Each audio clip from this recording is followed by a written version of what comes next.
প্রিয় দর্শক, আপনারা বলবেন এই জিনিসটা কি? এটা কি মাছের ঘের না অন্য কিছু? এভাবে পানিকে সাকারিং কেন করা হচ্ছে? আর প্রচুর ফেনা হচ্ছে পানি থেকে।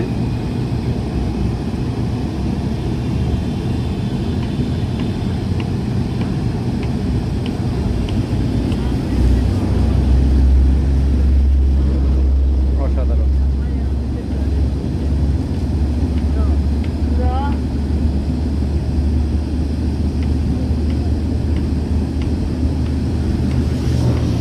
পুরা আজগবি জিনিস লাগছে, আজব।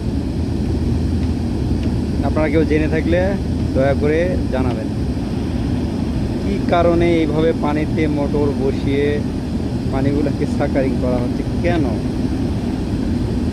এটি কি ঢাকা ওয়াসার পানি?